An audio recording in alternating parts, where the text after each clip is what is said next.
Hai, Assalamualaikum warahmatullahi wabarakatuh. Perkenalkan, nama saya Adinda Julius Widya Puspa dengan NIM 7211419019. Nah, kali ini saya akan melanjutkan presentasi Sistem Informasi Manajemen pada bab 3, yaitu tentang menggunakan teknologi informasi dalam menjalankan perdagangan elektronik atau e-commerce. Langsung saja pada pembahasan materi ini.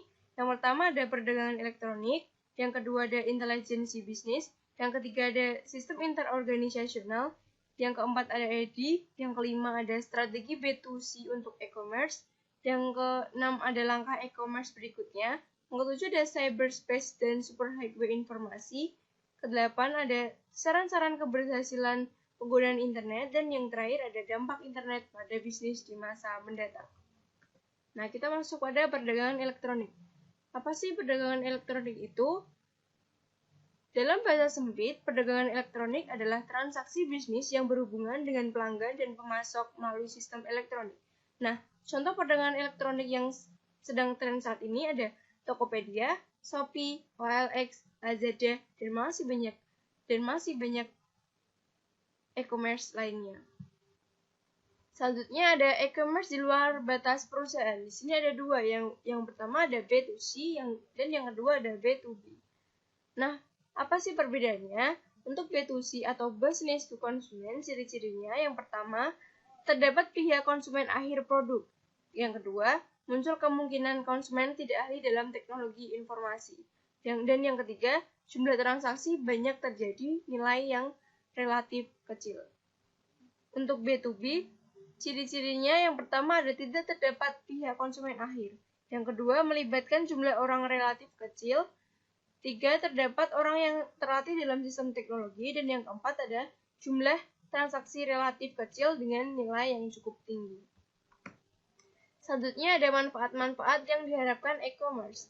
Nah, manfaatnya adalah yang pertama, perbaikan layanan sebelum, selama, dan setelah penjualan. Yang kedua, perbaikan hubungan dengan pemasok dan komunitas keuangan. Dan yang ketiga, peningkatan imbal hasil ekonomis atas pemegang saham dan investasi pemilik. Yang selanjutnya ada kendala-kendala e-commerce. Nah, di sini ada 3 kendala. Yang pertama, biaya yang tinggi, di mana penggunaan e-commerce memang memerlukan biaya yang tinggi. Yang kedua, kekhawatiran masalah keamanan.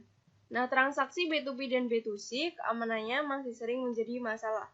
Yang ketiga, peranti lunak yang belum mapan, di mana masih ada peranti yang belum tersedia pada e-commerce. Selanjutnya ada intelijensi bisnis. Intelijensi bisnis sendiri adalah aktivitas pengumpulan informasi mengenai unsur-unsur di dalam lingkungan yang berinteraksi dengan perusahaan. Intelijensi bisnis terdapat dua, yang pertama ada basis data eksternal. Dalam basis data eksternal, perusahaan tidak harus mengumpulkan informasi lingkungannya sendiri. Bisa mengambil basis data yang tersedia dalam perusahaan tersebut. Nah, tujuan dalam penggunaan basis data adalah untuk mendapatkan kecepatan bisnis. Yang kedua ada mesin pencari. Mesin pencari adalah program komputer yang khusus menanyakan satu atau sekelompok kata kepada pengguna untuk dicari. Misalnya yang sering kita gunakan yaitu google.com. Yang kedua ada sistem interorganisasional. Di sini ada iOS dan e-commerce. Nah, iOS sendiri adalah strategi di mana unsur dikaitkan dengan transmisi data, sehingga perusahaan sebagai unit yang berkoordinasi untuk meraih manfaat yang tidak dapat diraih sendiri oleh perusahaan. Sedangkan e-commerce adalah hal yang fundamental bagi sistem interorganisasional, di mana terdapat pertukaran data yang cepat dan aman adalah hal yang penting dalam transaksi tersebut. Selanjutnya ada manfaat iOS. Di sini ada efisiensi komparatif dan kekuatan penawaran. Nah, efisiensi komparatif dibagi menjadi dua. Yang pertama efisiensi internal dan yang kedua efisiensi interorganisasional. Efisiensi internal merupakan perbaikan dalam organisasi perusahaan itu sendiri. Jadi perusahaan mudah dalam mengumpulkan dan menganalisis data dan mengambil keputusan lebih cepat. Sedangkan efisiensi interorganisasional, perusahaan lebih banyak produk dan jasa, melayani pelanggan dan memperoleh data lingkungan dengan mudah. Sedangkan kekuatan penawaran, fitur produk unik, pelayanan dan respon lebih cepat, menurunkan biaya-biaya yang berhubungan dengan penelitian, dan meningkatkan biaya perpindahan. Selanjutnya ada EDI. EDI ini terdiri atas transmisi data langsung komputer dalam suatu format struktur yang dapat dibaca oleh mesin. EDI juga merupakan implementasi dominan dari iOS. Sedangkan extranet adalah cara lain membuat iOS. Keamanan dan privasi extranet dilindungi dengan firewall. Extranet ini solusi bagi perusahaan jika perusahaan menginginkan biaya rendah tetapi kecepatan internet cukup tinggi. Kemudian ada sekutu-sekutu bisnis proaktif dan reaktif. Maksudnya adalah ketika kita memutuskan untuk menerapkan iOS, perusahaan dapat melakukan dalam cara proaktif dan reaktif. Proaktif sendiri yaitu cara merangsang minat akan iOS dan mendorong partisipasi dalam jaringan.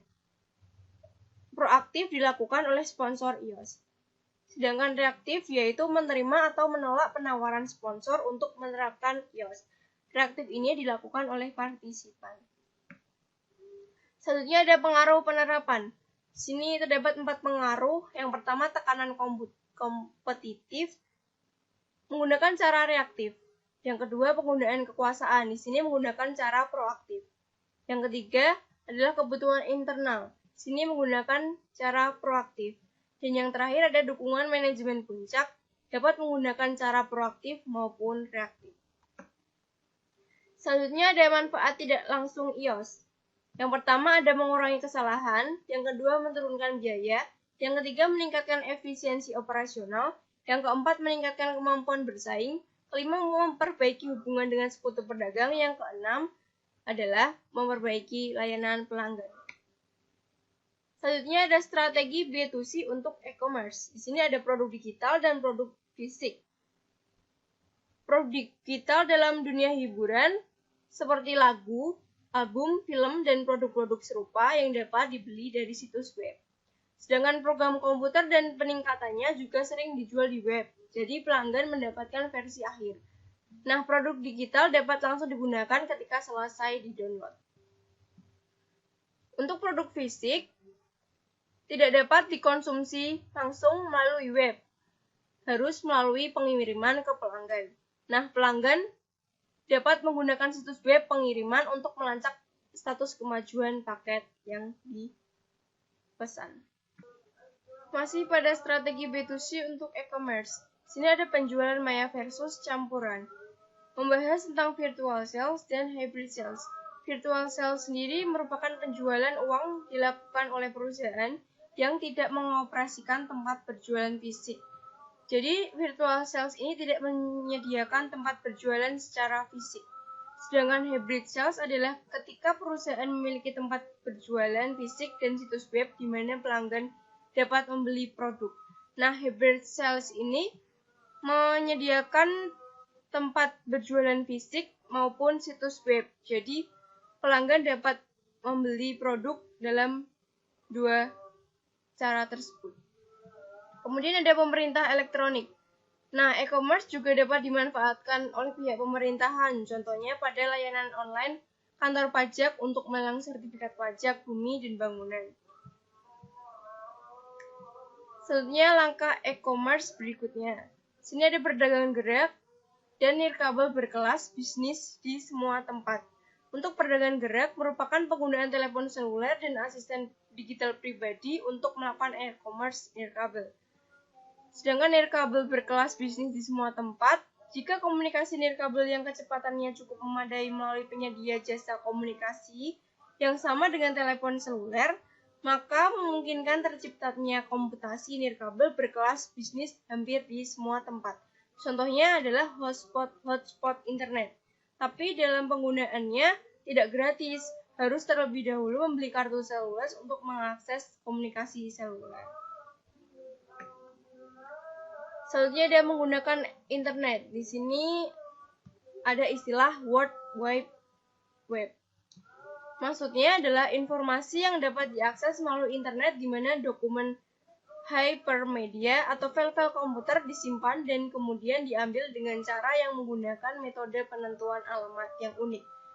World Wide Web ini terdiri atas situs web, link hypertext, halaman web, homepage, browser, universal resource locator atau URL, protokol, nama domain, dan pet.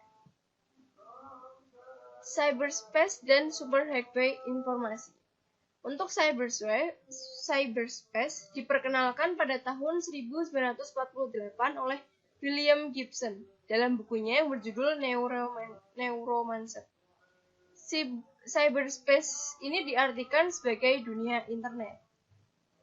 Sedangkan superhighway biasanya digunakan untuk menggambarkan suatu kekuatan positif yang memberikan akses atas sejumlah informasi yang terdapat pada masyarakat modern.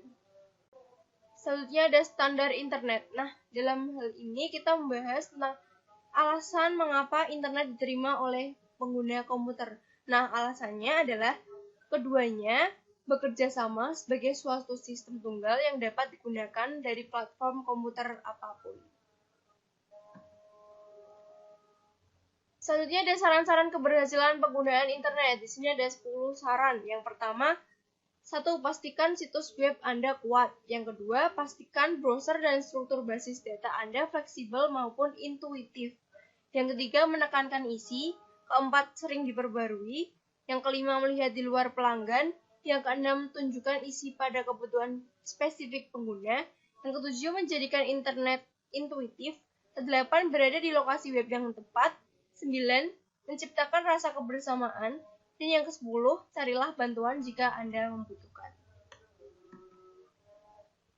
Yang terakhir ada dampak internet pada bisnis di masa mendatang. Di sini ada 2 dampak. Yang pertama adalah konsumen lebih sering membuka web untuk meneliti barang sebelum mereka datang ke tokonya langsung.